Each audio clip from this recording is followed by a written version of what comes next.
What's up, crypto newbies? It's Tom here from Crypto Life Inc. Had a pretty awesome day yesterday, so I thought I'd give you guys an update. I went into the EOS meetup in Sydney, and EOS Sphere, oh, what a tongue twister, they were there.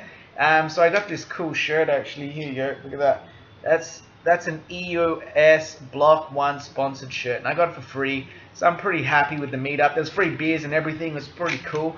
So I'll give you guys a brief rundown of what happened. We picked up some fancy cards. Look at that, EOS cards. These guys are from EOS Sphere. So I met Ken and Ross. And they also gave us, this little cool mint pack. So this is an EOS Sphere mint pack, and I'm assuming they're mints. I'm gonna have to test them out. I don't actually know what they are. Actually, we'll just test it now.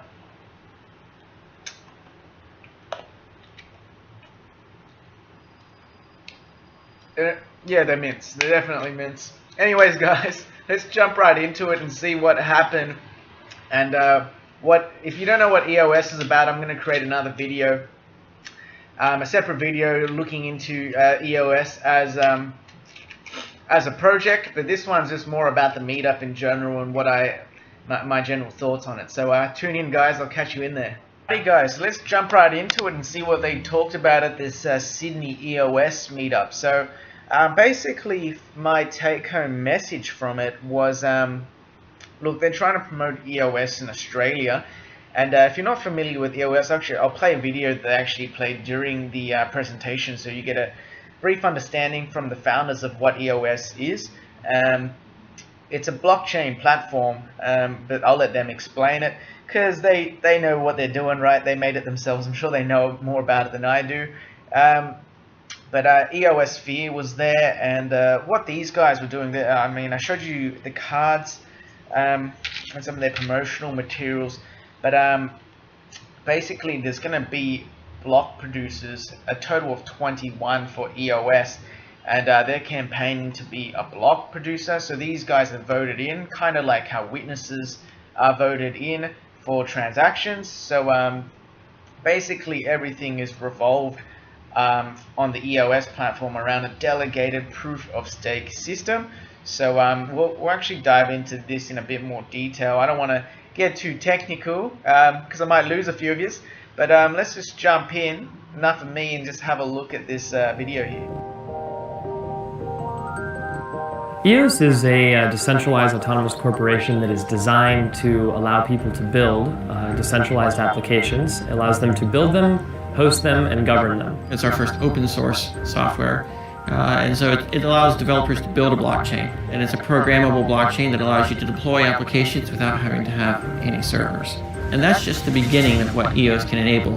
Right now, we're kind of at a roadblock. We have all these ideas and things that we want to actually produce, but the existing platforms do not allow us to get to a live environment. We can develop, we can get ready, but we can't actually put it into produce. So if you take a look at Steemit, if we wanted to put that on a public blockchain like Ethereum or Bitcoin, it would be looking at something around $100 to $200 million a year just to host the likes associated with that social media network. EOS is unique in the blockchain industry because it's the first platform designed from the ground up for scalability, which means we can support millions of transactions per second with sub-second latencies. We're closing a huge gap between what we know is capable with this industry and what existing platforms are capable of now. With Ethereum and Bitcoin, you're looking at 2 to 20 transactions a second, 5 to 6 million US dollars a day. So we're really looking at 10, 20 US dollars per transaction and very limited throughput. EOS completely changes that. In addition to being parallel, it allows for millions of transactions per second and over 50,000 transactions per thread. We've dropped the price of a transaction from something like $10, $15 per transaction to a 5,000th of a cent. So what it really is doing is it's allowing mainstream adoption of blockchain, because for the first time businesses can actually build an enterprise scale application. It's the first blockchain technology that can support real-world use cases serving millions of users. Up until this point, we've been dealing with technology that's been very exciting, creating new currencies, but it just hasn't had the throughput to enable the massive decentralization that we want to see. There's many sides and there's many ways to get involved in EOS. And I think that the people that get involved early are going to have the opportunity to deliver products and services faster. People that are building on the testnet will have the ability to launch a centralized application, and I think that early involvement is going to define the biggest beneficiaries. I believe everyone who loves freedom benefits from the EOS platform. That's why I'm creating EOS, to empower more people, to create more tools so we can all build a freer society together. I really, really hope that in 10 years, blockchain will make us all more free and more prosperous. There you have it, guys. Motivating stuff from Dan Larimer. He is also just a fun fact, and also kind of relevant if you're doing fundamental analysis on EOS. He's a co-founder of Steemit, which is Steemit right here. I actually use Steemit. This is my little emoji slash icon over here, favicon, whatever you want to call it. And we'll look into that. And he's also the co-founder of BitShares as well. So it's good to see that he's already proven himself in a way that he's got, working prototypes at the very least. Steemit is still in the beta stage. Not too familiar with BitShares because as I haven't used it, I'm more familiar with Steemit, so I'll just focus on that one. But yeah, so basically EOS is a new blockchain platform. Some major differences, if you're going to compare it with like Ethereum, obviously they're on delegated proof of stake, which means that instead of mining such processes such as like Bitcoin and Ethereum are on, what's going to happen is they're going to use block producers. So this is what this article is about. And basically these guys serve as witnesses on the platform. So there's only going to be 21 of them, and they're usually going to be people with data centers. And what they're going to do is just pretty much they're the ones responsible for creating the blocks and maintaining the workflow of the system. And they will be rewarded most likely in EOS tokens, which is the incentive, right? So if EOS goes up in price, right now it's currently, I think, around $6 mark, somewhere around there. I'm not going to check the exact price, but I know it's around that mark. But if it goes up in price and they're getting, all these EOS tokens for being the block producers, then it is worth their while, and they're going to be, very, very good in terms of a beneficiary point of view. So, what can we learn about EOS? So, let me see where I want to go with this. Yeah, so the other differences between EOS and Ethereum, I think the one thing that I didn't mention beforehand, but they did in the video, is they're aiming for, I think he said a million transactions per second. Whatever the number ends up being remains to be seen, as they haven't launched the platform yet. It's still in its ICO stage, and it will be launched allegedly on the 1st or 2nd of June. So that's the date that everyone's looking forward to. But basically they're planning to have a much higher range and ability to scale current blockchain and people using it. So like right now I think Ethereum struggles. They went through the number of transactions that a lot of the competitors were using last night, and from what I can see, EOS is proposing that they will, put the throughput at a much higher capacity. So that's something that's going to be really exciting to see if they're able to do that or not.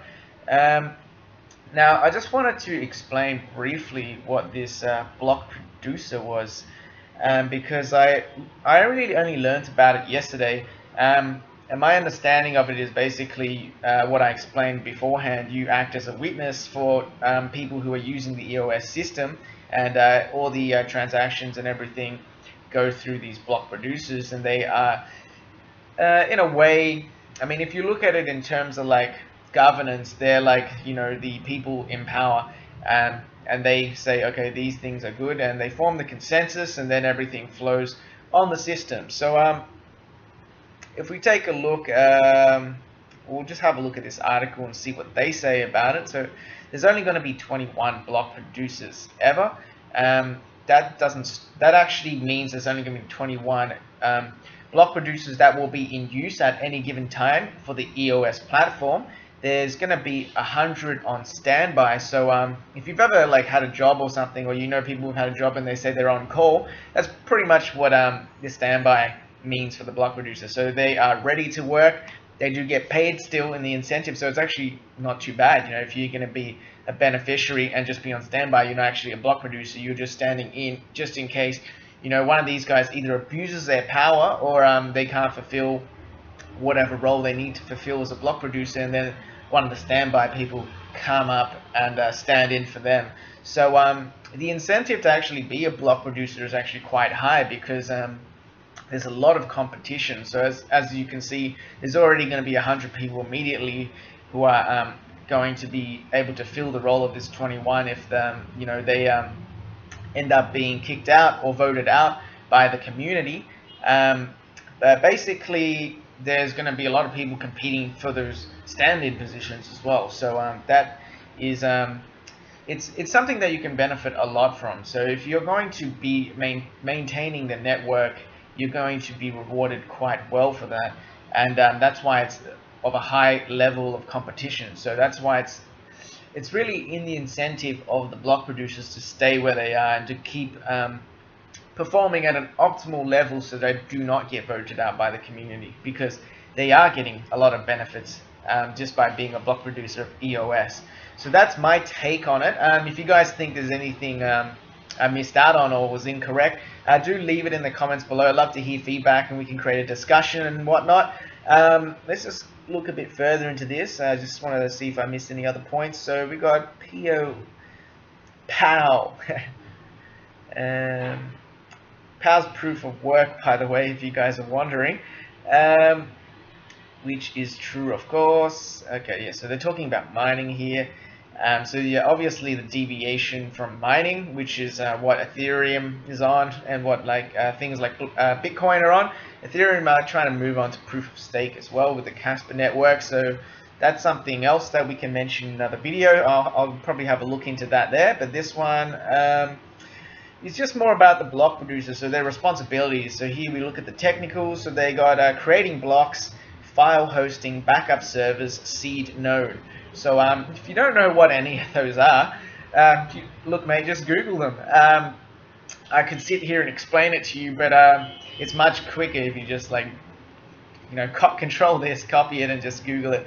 I'll leave the link for this Steemit blog. Actually, I found this one to be quite good, and I'll leave a link for the video as well in the description, so you guys can have a watch of that, just in case if the audio quality wasn't too good or you wanted to read this article in a bit more detail. So we've got governance here, following the constitution, account freezing, misbehaving, take down notices of files, hard and soft forks, and then you got leadership as well. So they're going to be in a position of power, obviously. So they're helping with the technicals, the governance, leadership, something like a CEO in a traditional company, keeping everything internal in control. So they're going to pretty much maintain the whole blockchain service among the 21 block producers. Possible extra services. Okay, so this is possible extra account recovery, account creation, oracles, price feeds, dispute resolution service. So that's pretty much everything that you need to know about what the block producers are there for and how they're going to work on the EOS platform. These guys are EOS Sphere, so this brings me back to EOS Sphere. And these guys are prime candidate in Australia. I think they're the top ones from what I can see. Their organization is very well, and the team that I met yesterday, Ken and Ross, they've had a lot of work with Dan Larimer, the co-founder of Steemit and BitShares and EOS, obviously. And yeah, so they've worked with him before, what they're campaigning for is to be to bring EOS into Australia for starters, but to be a block producer. So they desperately want to be a block producer because they see the benefits of being able to contribute back to this EOS platform. And obviously you can see there will be a lot of different benefits there, and they can help with the governance of the platform as well. So that's, if this siren doesn't turn off, I'm getting a lot of, sorry guys, this is like an ambulance outside or something.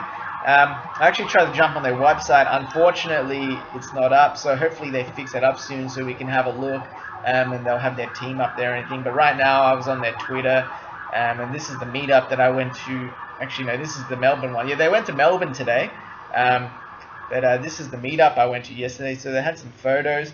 I'm not in it, sadly. I know you guys don't get to see my pretty face. What a disappointment. So, basically that's it for these guys. So another thing that they mentioned, and this is the last point that I want to just cover, is when they said that EOS is going to launch, there's going to be like a lot of different forks, because it's obviously going to be run by the community. Like Block 1 is actually not going to run EOS, they're just going to let the community run it. That's why we have all the voting for the block producers and everything in place. So there's going to be people building platforms on it, so there's likely to be a lot of different forks. So what they said, and this is something that I'll research in more detail as well, was just to wait that out once they actually register, and then wait for the recognized EOS token to be determined by the community. So what's going to happen, from my understanding, is there's going to be a lot of different people forking it into a different named coin or a different named token for their own purposes. They just want to use the blockchain for whatever purposes they want. But then ultimately there'll be the EOS platform, and there'll be that token that we've already bought for, and we need to register that before the 1st of June. But basically, yeah, just hold off on it. Make sure it's registered, guys. I'll definitely do a video on registration, because people are really confused about EOS registration, as I was when I first did it. I had like a few EOS, and I didn't want to test it with too much. I only tested with like 4 EOS.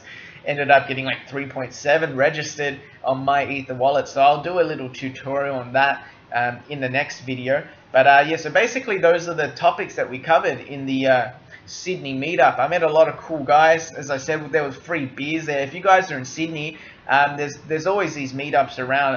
I don't think EOS is coming back anytime soon, but there is a WAN chain coming back.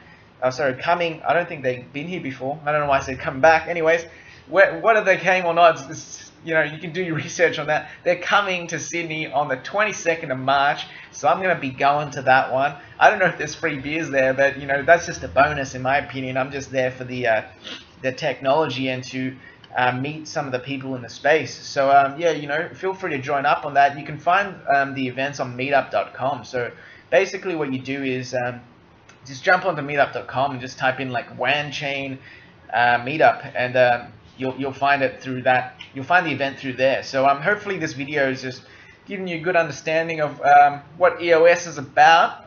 As I mentioned, I'll mention EOS, more of a fundamental analysis of the project in a separate video. And yeah, so if you guys want to keep tuning in to this content, feel free to like and subscribe. I do have that free Facebook group as well, where I post all the updates, like about the events and stuff like that. So if you guys are interested, you can just click the link below. I'll leave it in the description. And thanks for tuning in, guys. Have a good one.